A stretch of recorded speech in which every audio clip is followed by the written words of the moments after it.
Hello and नमस्कार दोस्तों, कैसे हैं आप सब लोग? बढ़िया, मस्त, ज़बरदस्त।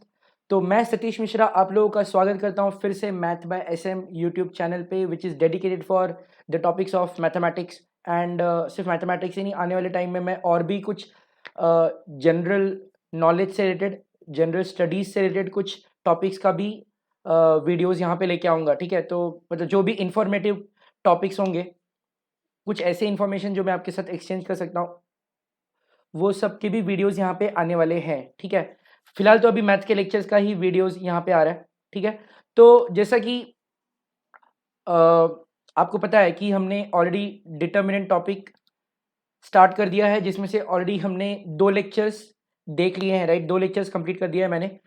आई एम श्योर आपने भी वो दोनों लेक्चर्स देखा होगा। क्या देखा है? ओह, बहुत अच्छी बात है। कुछ लोगों का कहना है नहीं देखा है। अच्छा, अगर नहीं देखा है तो टेंशन मत लो यार। मैं वो सभी जो लेक्चर्स है ना, उनका एक प्लेलिस्ट बना रहा हूँ। ठीक है, एक प्लेलिस्ट बना रहा हूँ और वो प्लेलिस्ट का जो लिंक है डिस्क्रिप्शन में दे रहा हूँ, और यहाँ पर आई बटन में यहाँ पे ऊपर दे रहा हूँ। ठीक है, तो आप या तो आई बटन को क्लिक कर लीजिए, या फिर डिस्क्रिप्शन में जो लिंक होगा डिटर्मिनेंट प्लेलिस्ट का, उसको लिंक उस लिंक को क्लिक करके प्रीवियस वीडियोस को देख सकते हैं। अगर आपने उन दोनों वीडियोस को देखा है, उन दोनों लेक्चर्स को देखा है, तो ये लेक्चर आप कंटिन्यू करिए, कोई प्रॉब्लम नहीं आएगा। अगर आपने नहीं देखा है तो पहले मैं आपको ये सजेस्ट करूंगा कि आप वो दो प्रीवियस लेक्चर्स को देखो, उसके बाद ये आप थर्ड लेक्चर पे आओ, क्योंकि थर्ड लेक्चर फर्स्ट और सेकेंड का ही कंटिन्यूएशन है। ठीक है दोस्तों, तो आज डिटर्मिनेंट का थर्ड लेक्चर, और आज के लेक्चर में हम क्या पढ़ने वाले हैं? तो आज के लेक्चर में हम पढ़ने वाले हैं डिटर्मिनेंट ऑफ ऑर्डर 3, और हम इसके साथ साथ डिटर्मिनेंट के एलिमेंट्स का क्लासिफिकेशन भी पढ़ेंगे। हाँ, this is very important, determinant के एलिमेंट्स का क्लासिफिकेशन देखेंगे। ठीक है, तो आज का लेक्चर अगर आपको अच्छे से समझना है तो लेक्चर को एंड तक जरूर देखिएगा। ठीक है, तो बस ज़्यादा समय नहीं लेते हैं और फटाफट हम लेक्चर की शुरुआत करते हैं, लेक्चर का शुभारंभ करते हैं।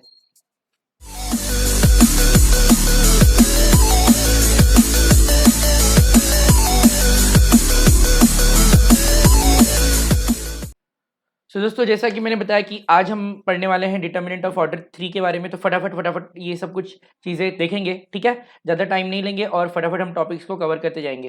तो डिटर्मिनेंट ऑफ ऑर्डर 3, ठीक है, तो हम डिटर्मिनेंट के बारे में पढ़ रहे हैं, तो जो डिटर्मिनेंट के बारे में पढ़ रहे हैं उसका ऑर्डर क्या है, तो मैं ऑर्डर यहाँ पे लिख देता हूँ कि भाई ऑर्डर 3 है। ठीक है, अच्छा, अगर डिटर्मिनेंट ऑफ ऑर्डर 3 है तो उसमें कितने एलिमेंट्स होंगे? 3 square elements, 3 raised to 2 elements, मतलब 9 एलिमेंट्स। कितने एलिमेंट्स होंगे? 9। तो 9 एलिमेंट्स होंगे। अच्छा, अब ये 9 एलिमेंट्स को हम ऑब्वियस सी बात है अरेंज करेंगे, तो कितने रोज एंड कितने कॉलम्स में अरेंज करेंगे? तो ऑब्वियस सी बात है, order 3 determinant there will be 3 rows and there will be 3 columns, तो number of columns 3 and number of rows 3। ठीक है, तो अब फटाफट हम क्या करने वाले हैं कि ये जो ऑर्डर 3 डिटर्मिनेंट है इसका एक जनरल फॉर्म देख लेते हैं कि ऑर्डर 3 डिटर्मिनेंट एक्चुअली बनेगा कैसे। ठीक है, तो यहाँ पे हम डिटर्मिनेंट ऑफ ऑर्डर 3 डिफाइन करेंगे, एक जनरल वे में डिफाइन करेंगे। तो 9 एलिमेंट्स 3 रोज एंड 3 कॉलम्स में प्लेस होंगे, तो हम फर्स्ट रो से शुरू करते हैं। तो फर्स्ट रो का element A1 B1 C1, second row का element A2 B2 C2, third row का एलिमेंट A3 B3 C3। ठीक है, तो ये हमने 9 एलिमेंट्स लिए, 3 रोज एंड 3 कॉलम्स में अरेंज कर दिया।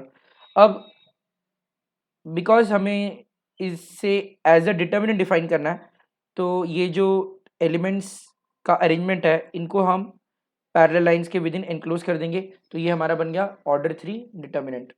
ठीक है, ऑर्डर 3 डिटर्मिनेंट। अच्छा, अब इस ऑर्डर 3 डिटर्मिनेंट में कितने रोज हैं? 3। कितने कॉलम्स हैं? 3। तो यहाँ पे हम रोज एंड कॉलम्स को डिफाइन करेंगे।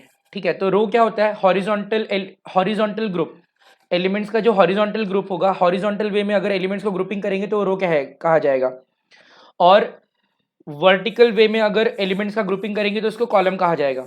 ठीक है, तो चलिए, तो पहले हम रोज डिफाइन करते हैं। तो ये पहला ग्रुप बना horizontal group, A1 B1 C1 है इसके अंदर, इसको क्या बोलेंगे? First row, first row. और फर्स्ट रो को शॉर्ट फॉर्म में कैसे डिनोट करते हैं? R1 से। That's your first row. ठीक है, इसके बाद में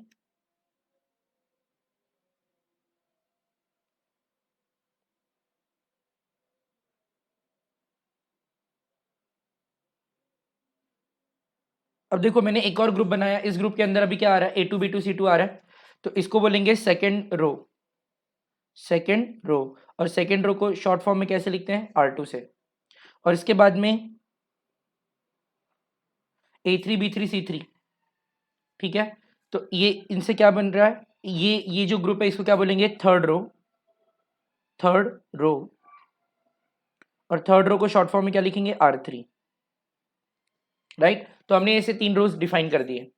अच्छा, इसको थोड़ा प्रॉपर वे में लिख लेते हैं।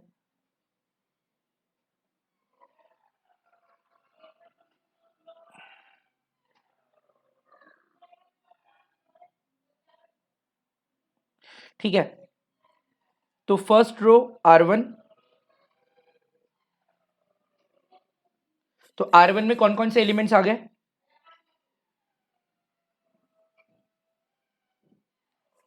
ठीक है, R1 में कौन कौन से एलिमेंट्स आएंगे?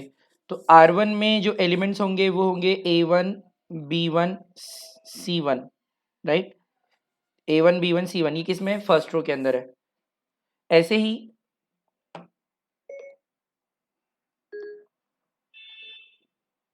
सेकेंड रो, और सेकेंड रो को कैसे डिनोट करेंगे? R2 से। तो R2 में कौन कौन से एलिमेंट्स आएंगे? A2 B2 C2, A2 B2 C2।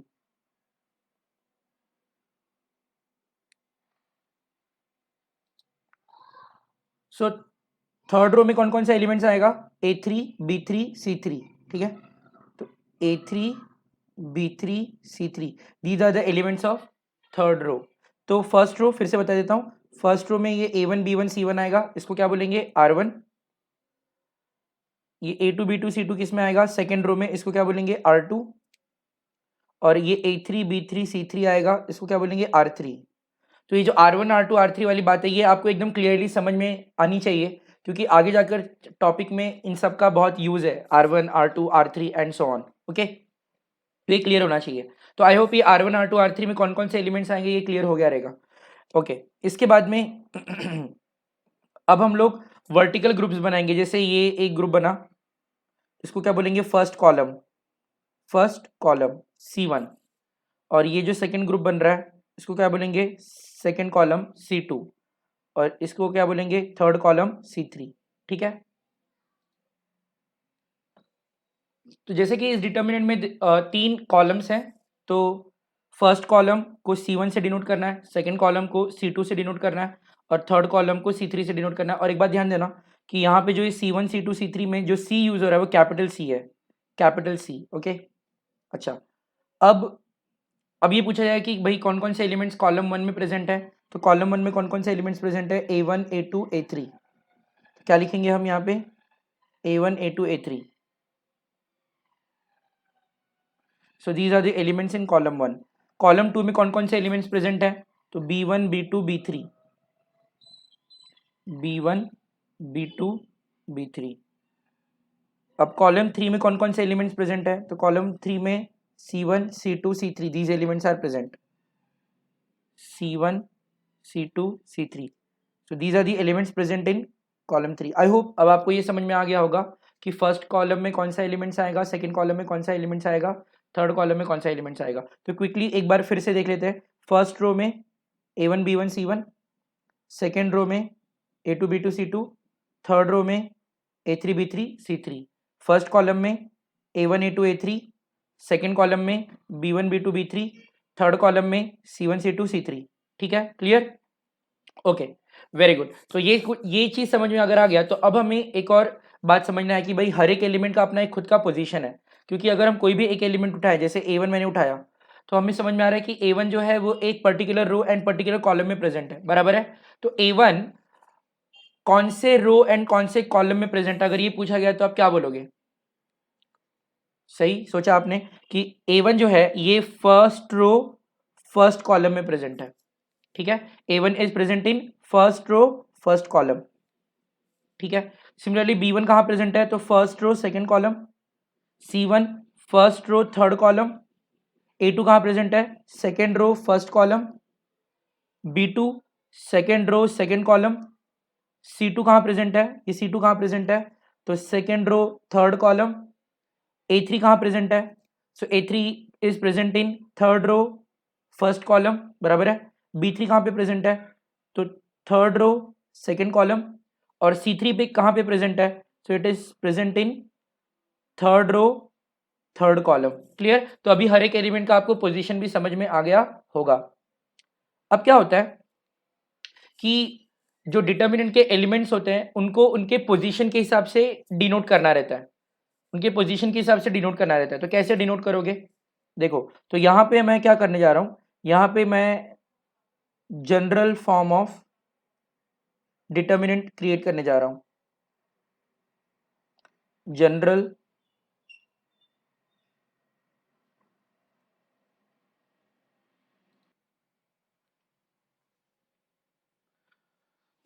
तो अभी हमने ऑर्डर थ्री डिटर्मिनेंट के एलिमेंट्स का पोजीशन डिफाइन किया, राइट। यहाँ पे ये जो ऑर्डर थ्री डिटर्मिनेंट था, तो इसमें हमने ये देखा कि भाई कौन से एलिमेंट का क्या पोजीशन है, राइट। जैसे फॉर एग्जांपल बी टू कहाँ पे लाई करता है, सेकेंड रो सेकेंड कॉलम में, राइट। तो इसी तरीके से अगर हम ऑर्डर थ्री डिटर्मिनेंट के एलिमेंट्स को उनके पोजीशन के हिसाब से डिफाइन करें, तो हमें पता है कि कोई ना कोई एलिमेंट किसी ना किसी पर्टिकुलर रो या पर्टिकुलर कॉलम में प्रेजेंट है। तो अभी मैं आपको एक नोटेशन बताता हूं कि अगर मान लो कोई एलिमेंट है, ठीक है, एलिमेंट वो ith row and jth column में प्रेजेंट है, तो जो भी element ith row and jth column में प्रेजेंट होगा, ऐसे एलिमेंट्स को हम डिनोट करते हैं बाय द सिंबल aij। कैसे डिनोट करेंगे, aij। तो यहाँ पे a जो है वो स्मॉल a है और उसके सबस्क्रिप्ट में पहले i लिखा है फिर j लिखा है, aij। तो aij का मतलब क्या होगा, element present in ith row and jth column. एक मिनट, यहाँ पे मैंने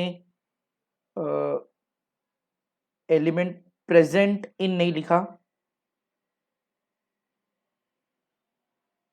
तो element present in ith row and jth column will be denoted by the symbol aij। Clear है, ओके, वेरी गुड। तो अगर आपको मैं पूछूं कि भाई जैसे हमने, अगर आपने प्रीवियस लेक्चर देखा है तो आपको पता है कि जो element first row first column में प्रेजेंट होगा, फर्स्ट रो फर्स्ट कॉलम, तो इसको डिनोट कैसे करते हैं, a11। जो element first row second column में प्रेजेंट होगा उसको डिनोट करते हैं बाय a12।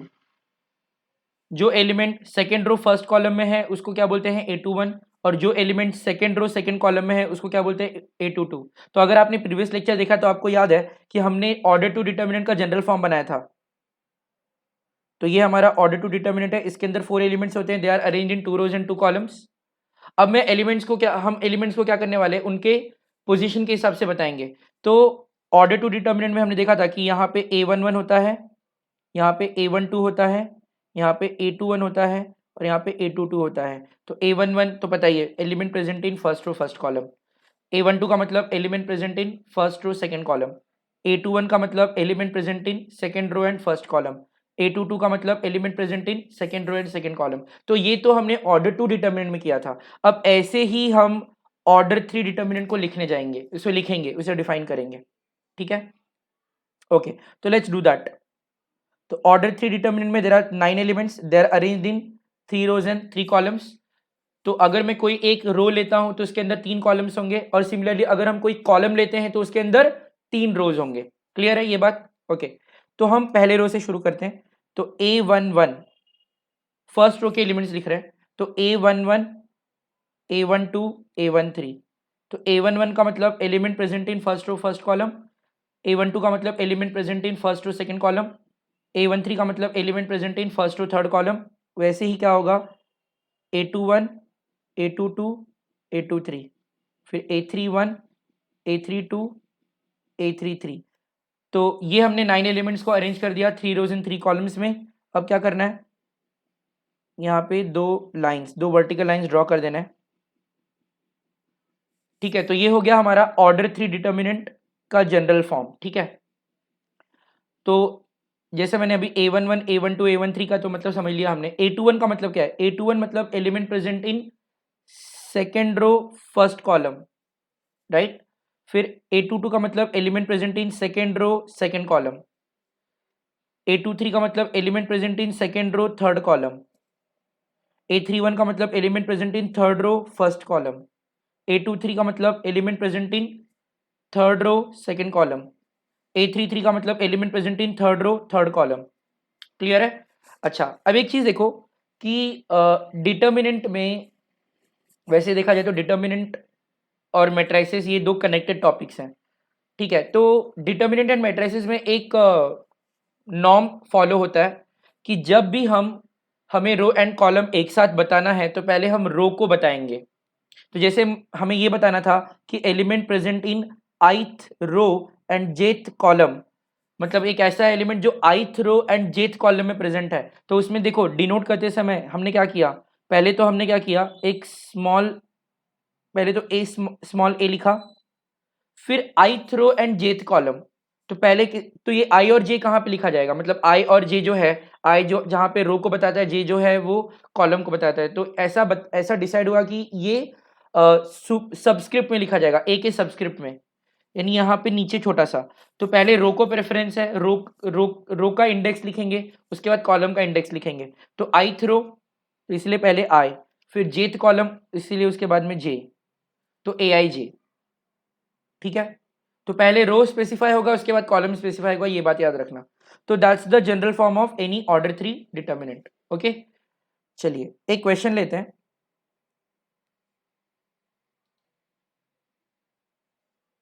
तो हमारे सामने ये क्वेश्चन है, इस क्वेश्चन में क्या बोला गया है, find the values of A11 A12 A21 A22 A23। एक चीज़, हाँ, एक इसमें मैंने A13 नहीं लिखा, वो भी रहेगा।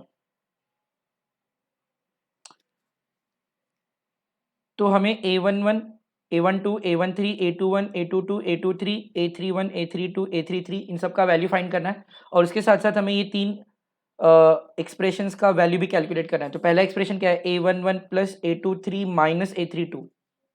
Second, A11 into A22 into A33। And third, 2 times A13 plus 4 times A21 minus 5 times A32।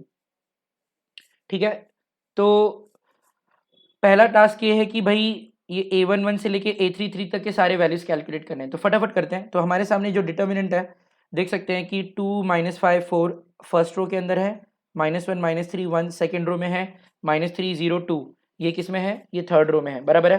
तो चलो फटाफट यार वो सब वैल्यूज देखते हैं।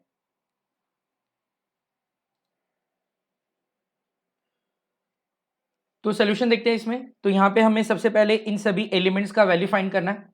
ठीक है, तो आप एक काम कर सकते हो, अगर आपको ये क्वेश्चन खुद से ट्राई करना है तो एक काम करो, आप वीडियो को पॉज कर लो और पहले खुद से ये वैल्यूज लिख लो, सोल्यूशन खुद से फाइंड कर लो और फिर मैच करो। ठीक है, कर लिया आपने? ठीक है, चलिए देखते हैं कि आपका आंसर सही हुआ कि गलत हुआ। तो A11 क्या है, A11 मतलब element present in first row and first column, कौन सा एलिमेंट आएगा, 2। A12 element present in first row second column, intersection कहाँ पे हो रहा है, -5 पे, -5। अब A13 element present in first row third column, कितना आ रहा है, 4। A21 element present in second row first column, क्या आ रहा है, -1। A22 element present in second row second column, कितना आ रहा है, -3। सिमिलरली A23 क्या आ रहा है, 1, फटाफट लिख देते हैं। फिर A31 क्या आ रहा है, -3। A32 0 और A33 2। ठीक है, तो सारे एलिमेंट्स की पहचान होगी, हर एक एलिमेंट उसके पोजीशन के हिसाब से हमने आइडेंटिफाई कर लिया है। सही है। अच्छा, अब जो बाकी टर्म्स कैलकुलेट करने थे उन्हें कैलकुलेट करते हैं हम। तो आगे प्रॉब्लम में क्या करना है कि हमें आगे देखो, पहले तो ये बोला गया था find the terms like A11 up to A33, वो तो काम हमने कर दिया, ये वाला पार्ट हो गया हमारा। इसके बाद में हमें बोला गया था also find the value of A11 A23 A11 plus A23 minus A32 पहला टर्म, पहला एक्सप्रेशन। सेकेंड एक्सप्रेशन में क्या बोला गया, find this A11 into A22 into A33। And third में क्या बोला गया, find twice A13 plus 4A21 minus 5A32। अच्छा, एक चीज़ है कि जब भी मैं आपको कोई क्वेश्चन सॉल्व करवा रहा हूँ तो आप, क्योंकि देखो क्वेश्चन लिखने के बाद मुझे सोल्यूशन बताने के लिए पेज को ऊपर स्क्रॉल करना पड़ेगा, राइट। और आप अभी ऐसे नहीं मुझे बोल सकते कि सर ऊपर स्क्रॉल करो, ऊपर स्क्रॉल करो। एक तरीका है कि आपको वीडियो पॉज करके थोड़ा पीछे जाना पड़ेगा, तो तब आपको क्वेश्चन मिल जाएगा, अगर आपको क्वेश्चन रेफर करना है तो। नहीं तो दूसरा तरीका क्या है कि जब भी मैं कोई क्वेश्चन सॉल्व करा रहा हूँ, तो जैसे मैंने कहा था कि आप नोटबुक और पेन पेंसिल जो भी है वो लेके बैठिए, और जो नोट्स है आप अपना खुद का नोट्स बनाते जाइए। तो जैसे मैं क्वेश्चन सॉल्व कराऊंगा वैसे ही आप क्वेश्चन भी लिख लिया करो, ठीक है। तो क्वेश्चन आपके सामने रहेगा, ठीक है। तो अगली बार अगर आप ये नहीं कर रहे हो, ये हैबिट नहीं बनाई आपने, तो प्लीज़ ये हैबिट बना लो कि जब भी मैं कोई चीज़ पढ़ा रहा हूँ तो उसको आप नोट करते जाएं, वो आपको बहुत काम आएगा, ठीक है। चलिए, तो इन सभी टर्म्स को फाइंड करते हैं। तो पहले हमें क्या फाइंड करना है, A11 plus A23 minus A32। तो हमें यहाँ पर वैल्यूज़ को सब्सटीट्यूट करना है। तो देखते हैं यहाँ पे A11 क्या है, A11 2, तो 2 लिखा, फिर plus A23, what is A23 1, फिर minus A32, what is A32 0, 0। तो फाइनली क्या वैल्यू आया, 3 आया। ओके, पहला वाला था, बहुत सिंपल था। अब सेकेंड वाला देखते हैं, A11 into A22 into A33 is equal to A11, A11 क्या है 2, A22 क्या है -3 और A33 क्या है 2 है, तो 2 इंटू -3 इंटू 2, ठीक है। अब इसके बाद में ये कितना आ रहा है, फिर ये अल्टीमेटली कितना आ रहा है, -12 आ रहा है, यस, -12 आया।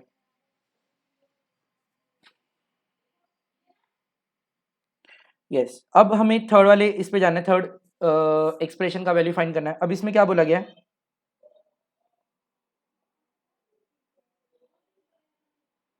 2 times A13, 2 times A13, what is A13, A13 is 4, तो 2 into A13, 2 into 4 plus 4 into A21, what is A21, A21 is -1, minus 5 times of A32, what is A32, A32 is 0, 5 times of 0। तो finally what we are getting is 2 into 4 8, 4 into -1 -4 और last में 0, 8 -4 कितना आया 4। तो देखा कितना easy था ये। तो इस तरीके से हमने ये क्वेश्चन सॉल्व कर लिया। ओके, आई होप आपको समझ में आया होगा, और शायद आपने खुद से भी ट्राई किया होगा। मुझे उम्मीद है कि आपने इस क्वेश्चन को अपने लेवल पे पहले ट्राई किया होगा, उसके बाद ही आपने सोल्यूशन को देखा होगा। अगर आपने ऐसा किया है तो बहुत अच्छी बात है, आप बहुत अच्छे स्टूडेंट हैं, आप अपने लिए तालियां बजा सकते हैं, क्या बात है। सो दोस्तों, अब हम लोग जो टॉपिक डिस्कस करने वाले हैं वो है classification of elements of determinant. वैसे देखा जाए तो ये जो टॉपिक है ये बेसिकली मैट्रिक्स का पार्ट है, मैट्रिक्स में सिखाया जाता है। लेकिन क्योंकि वो जो कॉन्सेप्ट मैट्रिक्स का है वो डिटर्मिनेंट में आगे जाके यूज़ होने वाला है, तो इसलिए मैं इसे यहाँ भी सिखा रहा हूँ। जब मैट्रिक्स का लेक्चर लूँगा तो फिर से ही सिखाया जाएगा, ठीक है। तो यहाँ पे हम डिटर्मिनेंट में देख सकते हैं कि ऑर्डर 2 डिटर्मिनेंट है, यहाँ पे इसके अंदर 4 एलिमेंट्स हैं, और ऑर्डर 3 डिटर्मिनेंट है, इसके अंदर 9 एलिमेंट्स हैं। तो हम इन एलिमेंट्स को क्लासीफाई करने वाले हैं, ठीक है। तो अभी आप देख सकते हैं कि ये जितने भी एलिमेंट्स हैं इनमें से ऐसे कुछ एलिमेंट्स हैं जिसमें आई और जे इक्वल है, आई और जे। जैसे एग्जांपल के लिए अगर ऑर्डर टू डिटर्मिनेंट की बात करें तो ये जो एलिमेंट A11 है इसमें 1 1 1 रो एंड कॉलम का इंडेक्स सेम है, A22 2 2 रो एंड कॉलम का जो पोजीशन है वो सेम है, ठीक है। ऑर्डर 3 में A11 A12 A33। तो ये जो एलिमेंट्स हैं इनमें हम बोल सकते हैं कि आई और जे इक्वल आ रहा है, आई इक्वल टू जे हो रहा है, ठीक है। तो अगर मैंने बोला कि ए आई जे एक एलिमेंट है तो इसमें दो चीज़ें होंगी, कुछ एलिमेंट्स के लिए आई इक्वल टू जे होगा और कुछ एलिमेंट्स के लिए I is not equal to जे होगा। तो कौन कौन से एलिमेंट्स के लिए i इक्वल टू जे हो रहा है? तो अगर हम दोनों डिटर्मिनेंट को देखें तो a11 के लिए हो रहा है, a22 के लिए हो रहा है, a11 a22 एंड a33। तो a11 a22 a33 are the elements जिनके लिए i इक्वल टू जे है। ठीक है, तो जो भी एलिमेंट्स i इक्वल टू जे इस कंडीशन को सेटिस्फाई करेंगे, ऐसे एलिमेंट्स को कहा जाता है डायगोनल एलिमेंट्स। क्या कहा जाता है? Diagonal elements. So a11 a22 a33 are nothing but diagonal elements. a11 a22 a33 को क्या बोलेंगे? Diagonal elements. अगर ऑर्डर टू डिटर्मिनेंट की बात करें तो ऑर्डर टू डिटर्मिनेंट में कौन से एलिमेंट्स को डायगोनल एलिमेंट्स बोलेंगे? तो ऑब्वियस सी बात है, जो सर्कल किए हुए हैं a11 a22 को डायगोनल एलिमेंट्स बोलेंगे। ऑर्डर 3 डिटर्मिनेंट में जो एलिमेंट्स है जैसे a11 a22 a33, इनको क्या बोलेंगे? Diagonal elements. सही है। अच्छा, अब जो एलिमेंट्स डायगोनल एलिमेंट्स नहीं है उनको बोलते हैं नॉन डायगोनल एलिमेंट्स। तो अगर हम ऑर्डर टू डिटर्मिनेंट की बात करें तो इसमें a12 और a21, ये जो a12 है और ये जो a21 है, इनको क्या बोला जाएगा? Non diagonal elements. क्या बोला जाएगा? Non diagonal elements. अब 3/3 ये जो ऑर्डर 3 डिटर्मिनेंट है इसमें a12 a13 a21 a23 a31 a32, ये बाकी एलिमेंट्स को क्या बोलेंगे? Non diagonal elements. क्योंकि इनके लिए, क्योंकि ये जो एलिमेंट्स है वो क्या है? नॉन डायगोनल एलिमेंट्स है क्या? नहीं है।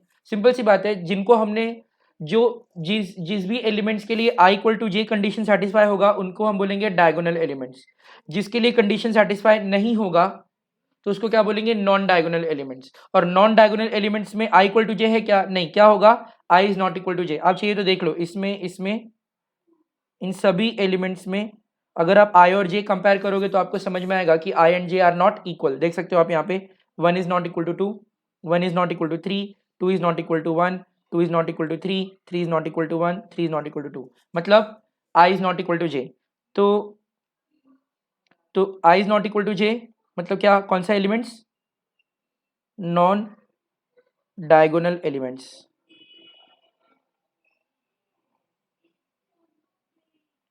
Non diagonal elements.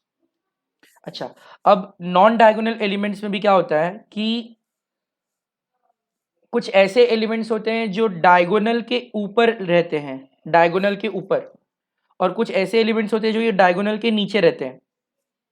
तो आप देखो, ये डायगोनल हो गया हमारा, तो इसके ऊपर एक एलिमेंट है, क्या है ये? a12।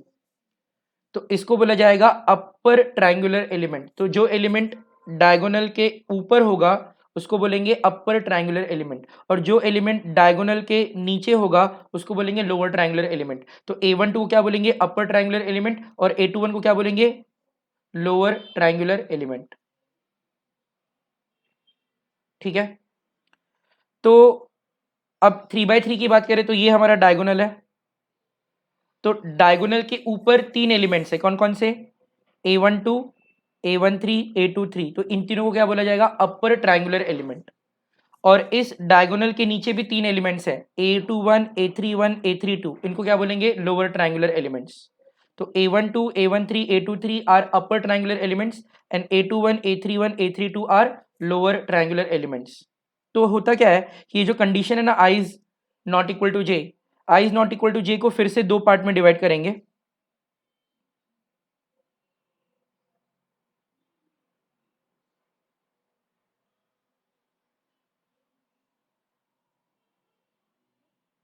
तो i is not equal to j मतलब either i is less than j और i is greater than j।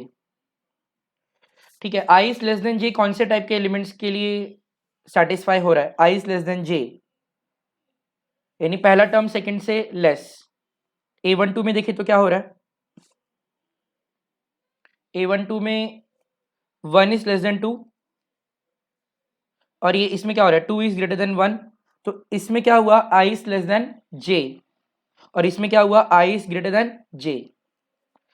मतलब डायगोनल के ऊपर, डायगोनल के ऊपर मतलब अगर ये हमारा डायगोनल है तो इसके ऊपर क्या होगा? i is less than j, और इसके नीचे क्या होगा? i is greater than j। यहाँ भी वही बात है, ये डायगोनल है, इसके ऊपर I is less than J condition satisfy होगा और इसके नीचे I is greater than J condition satisfy होगा।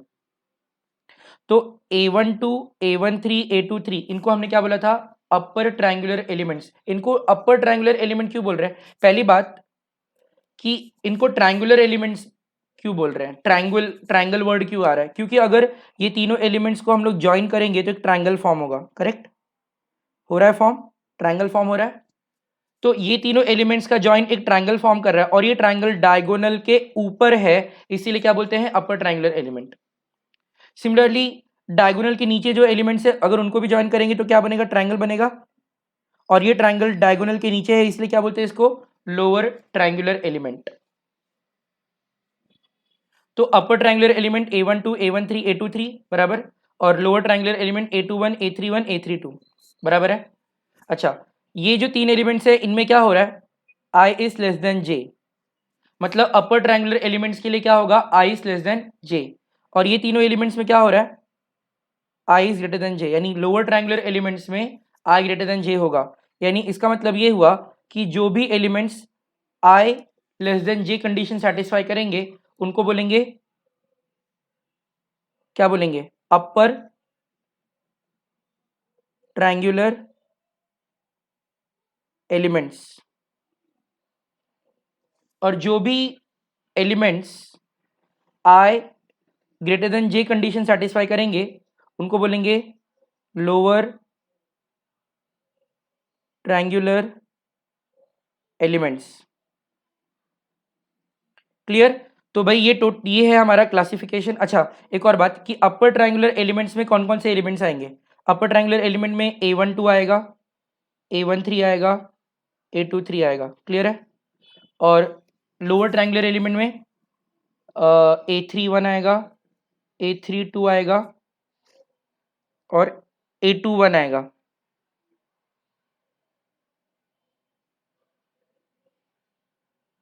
ठीक है, तो भाई ये टोटल क्लासिफिकेशन हो गया हमारा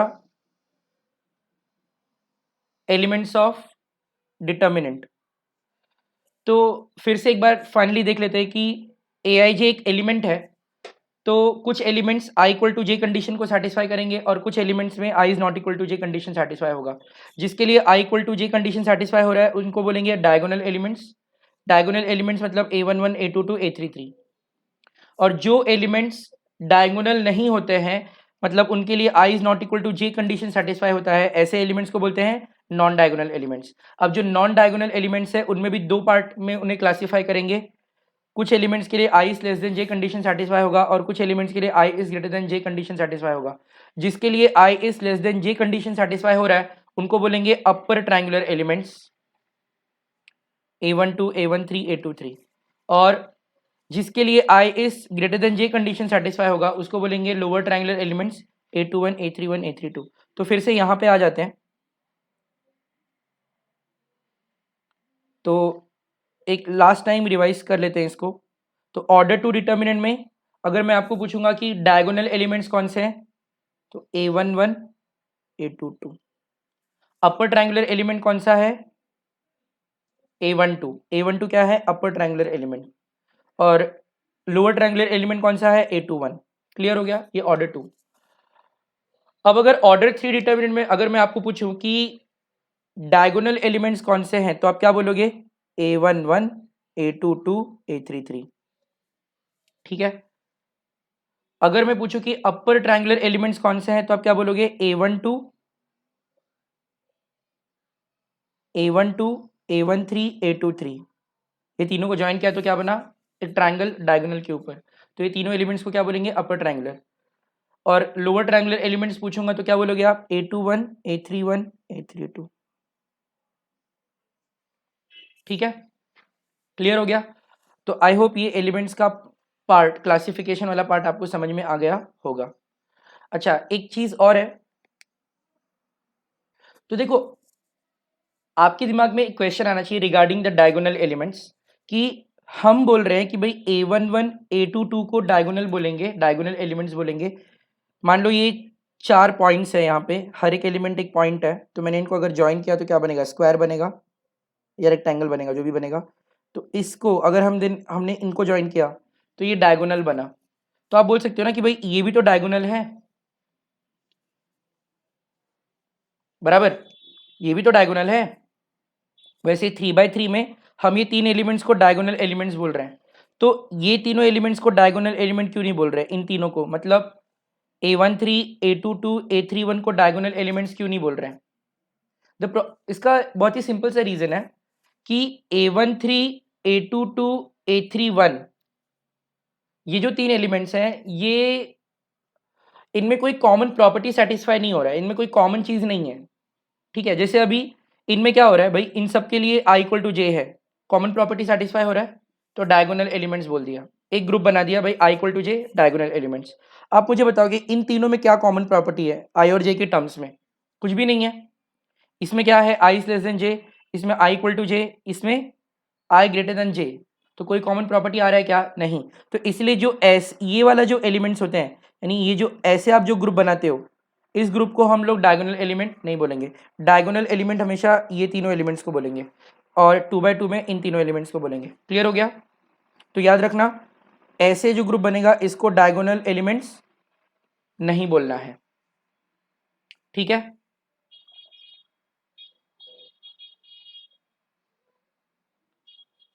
ओके। सो दोस्तों, मित्रों, फ्रेंड्स, आज के लेक्चर में हमने काफ़ी कुछ पढ़ लिया है, राइट? डिटर्मिनेंट का ऑर्डर 3 डिटर्मिनेंट देख लिया, ऑर्डर 3 डिटर्मिनेंट के एलिमेंट्स के बारे में देखा, उसके रोज एंड कॉलम्स के बारे में देखा, ऑर्डर 3 डिटर्मिनेंट के एलिमेंट्स के बारे में भी हमने देखा, उनका क्लासिफिकेशन भी देख लिया, राइट? तो आज के लेक्चर में हम यहीं पे रुकेंगे, और जब हम अगले लेक्चर में मिलेंगे तो हम ये सीखेंगे कि ऑर्डर 3 डिटर्मिनेंट को एक्सपांड करके फाइंड कैसे करते हैं, मतलब ऑर्डर 3 डिटर्मिनेंट का वैल्यू कैसे फाइंड करते हैं, और उसके क्वेश्चंस लेंगे।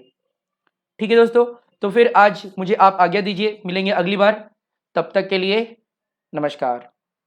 और हाँ, एक और बात, अगर आपको मेरा पढ़ाया हुआ जो भी कंटेंट है ये अगर समझ में आ रहा है तो प्लीज़ जाते जाते समझ में आया ऐसा कुछ कमेंट बॉक्स में लिखते जाइए, और वीडियो में जो भी पढ़ाया गया वो अगर अच्छा लगा, ठीक है, तो आप एक लाइक तो प्रेस कर ही सकते हैं, फ्री ऑफ कॉस्ट है, कुछ पैसा देना नहीं है, राइट?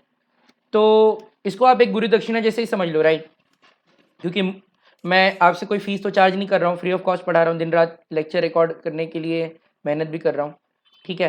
तो आप लोगों से बस इतना ही सपोर्ट है, चाहिए कि बस वीडियो पसंद आए तो लाइक कर देना, अगर वीडियो बहुत ज़्यादा पसंद आए तो कमेंट भी कर देना, और बहुत ज़्यादा पसंद आए तो अपने दोस्तों के साथ इसे शेयर भी कर देना, ताकि भाई उनका भी फ़ायदा हो और मुझे भी थोड़ा सपोर्ट मिल जाए, ठीक है? तो बस इसके साथ दोस्तों फिर से वही एक बार और वही बात बोलूँगा कि मिलते हैं अगली बार, तब तक के लिए नमस्कार।